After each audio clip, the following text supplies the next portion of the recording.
What's up, fellas? It's Hegemony, and this is my Ball Lightning Trapper. We've made quite a few changes to this character and the skill tree, but this is what we look like at level 82 going on 83. I did get a little greedy and we ended up dropping Melding to pick up Doomcast. We'll pick it back up in a bit to, hybridize our ES and life, but I think we were at around 1200 energy shield with 4500 life. We picked up the stave node Serpent Stance. This is global, not local to weapons, so that works with spells, and we're now going towards arcane potency. But more importantly, outside the skill tree, I'll give you guys a look at the jewels that I'm using. Life, Chaos Res, Fire and Cold. Here we have crit with lightning skills, life, LE resistances, and Chaos Res. Here we have spell damage, all attributes, life, fire, and cold.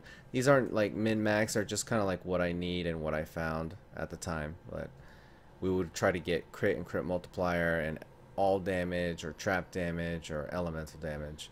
Here we have trap damage, all stats, life, cold, and fire res.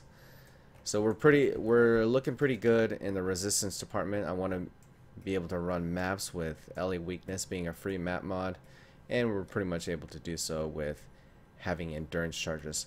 I still am running all my charges through Dotary's Elixir, and now we have the Restless Ward set up finally.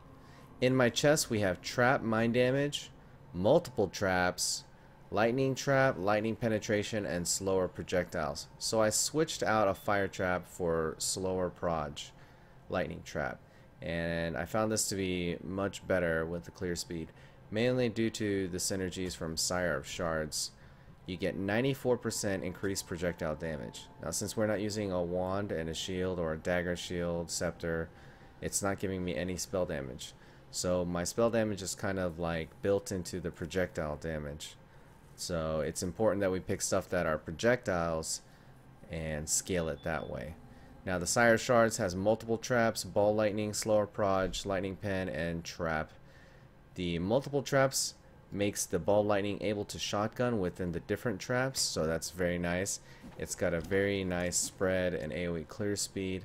Same thing with the lightning trap. It does a lot of damage. And for my single target, you're not going to believe this, but we picked Fire Pen, Trap, Magma Orb, and trap and mind damage. This is the best single target trap for the Sire Shards Trapper because of the projectile. We tried every single projectile there is, and this one did the most, and it did a little extra, because what it does is it'll bounce on the single target and then bounce in a random direction, also potentially helping AoE clear speed. With a high damage range, the crit chance is not too impressive, but Flame Surge Trap didn't compare to the Magma Orb, and Flame Surge can't ignite. This one can. So there are really good returns with Magma Orb Trap, and I think I like it the best. We have Assassin's Mark on Self Curse. We no longer have that on cast when damage taken or curse on hit. We have faster casting, Vol Storm Call, Flame Dash, and increased duration. Increased duration and faster casting make Vol Storm Call hit faster and for longer, so we get more bolts, more damage. And as far as the Flame Dash, the increased duration doesn't really matter, because it's just going to leave the wake on the ground a little bit longer. And yeah, so that's that 4-link setup that was completely changed. I no longer run Rallying Cry. I may switch to it on like half regen maps if I need it, but I switched to Arctic Armor, Herald of Ice, faster attacks, and Vigilant Strike. Now when I go to hit something, I get a 7-second fortify buff. So this is kind of like an on-demand damage reduction cooldown. It lasts 7 seconds, so it's pretty good. It's not hard to execute. That's why I have faster attacks on it. Vigilant Strike can't be evaded, so I don't have to worry about getting accuracy. I just run up to a mob, hit it, lasts for 6 seconds. I'm still running 4 endurance charges all the time, thanks to Dotary's and the Elixir, how it gives you 1 of every charge.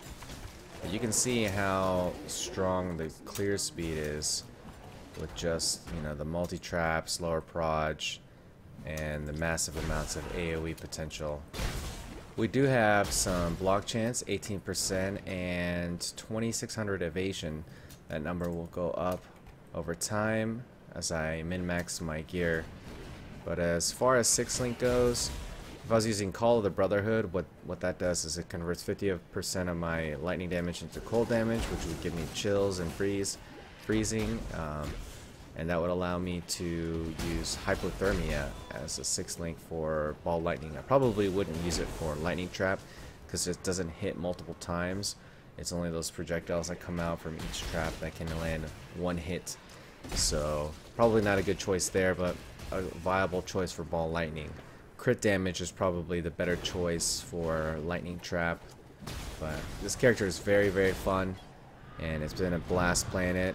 Let me show you the rest of my gear real quick so you guys have an idea of what I'm looking for. Here we have an evasion energy shield hybrid piece with tri-res, and here we have a really nice crit multi amulet. A lot of the prefixes that I'm looking for are energy shield, life, mana related. We are going to have to be able to do half regen, 40%, 20%, and 60% less.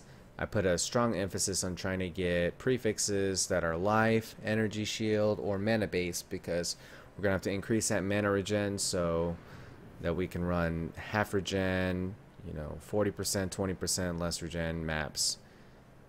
These are the jewelry pieces. Again, very strong. Nothing is wasted on this.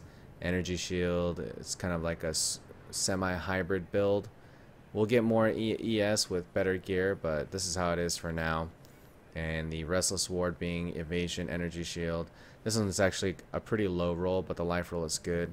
I may end up divining it. We'll see. Here we have face breakers again, just for the crit multi. Really easy to color, no problems there. Again, a really strong belt with reduced flash charges used makes using Dodri's Elixir a lot easier. And the series step, one of my favorite boots in the game, provides a lot of defense, tankiness. And let's look at our flasks. We have a Perpetual Granite Flask of Iron Skin, Panicked Eternal Life Flask of Staunching, a Bubbling Eternal Flask of Warding, and we have the Ample Quicksilver Flask of Warding, one of my favorite ones that I try to use on a lot of characters that don't crit. But overall, that's the rundown of the character. Here's some gameplay footage for you to enjoy. And let me know if you have any questions about this build. Feel free to catch me live on Twitch TV. And feel free to hit the like and subscribe button. I'll see you guys later. Have fun, Exiles.